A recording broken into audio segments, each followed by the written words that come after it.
Hi, I'm John Corvino. You know, some people object to same-sex relationships on the grounds that they're unnatural. But what does that mean, and why does it matter? Think about all of the unnatural things that you've done today. You woke up this morning. Did you wait for a rooster to crow? No, you probably set an alarm clock. Alarm clocks, not natural. You bathed, I hope. Did you jump in a lake? No, you probably took a shower, used plumbing, not natural. And you're sitting here looking at me on this little plastic and metal box.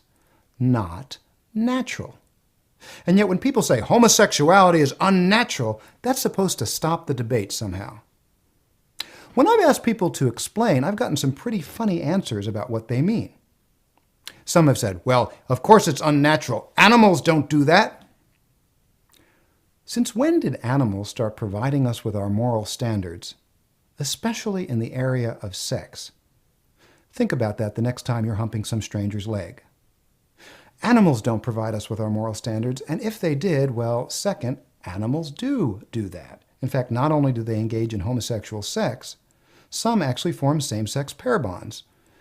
People are always sending me studies about this sort of thing. Gay penguins in Central Park. It's true, you can look it up. Lesbian seagulls. Lesbian seagulls? What do they have, like short haircuts and Birkenstocks or something? It's all very interesting. It's not going to solve any moral problems for us. And then they say, no, that's not what we mean. We mean it violates the natural purpose of the sexual organs, which is procreation. Except that a lot of our organs have multiple purposes.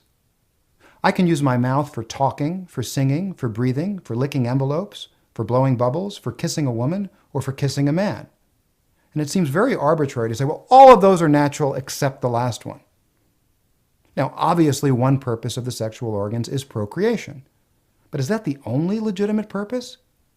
Straight people often have sex even when they don't want children yet, don't want any more children, or can't have children. Why? Because they recognize that sex has other important purposes, like expressing affection, building intimacy, pursuing sexual joy for its own sake. And if it's okay for straight people to pursue these aims, even when procreation is not a factor, it seems inconsistent and unfair to say that it's unnatural for gay people to pursue the exact same aims. But people still want to insist that it's unnatural, and I say, why? And they say, plumbing. Plumbing? Yes, plumbing. The parts don't fit. And when people tell me that the parts don't fit, I have a very simple response. Yes, they do. Because if they didn't, people would try it, it wouldn't work, and they'd do something else.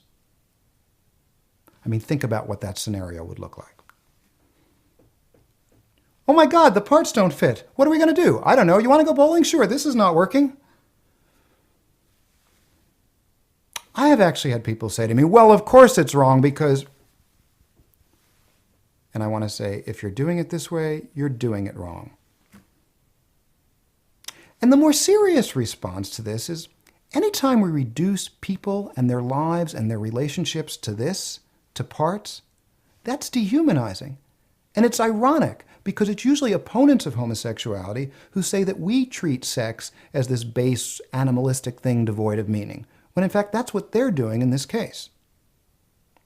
Frankly, I think when people say homosexuality is unnatural, it's just a fancy, dressed-up way of saying it's icky. And that's no substitute for a serious moral argument.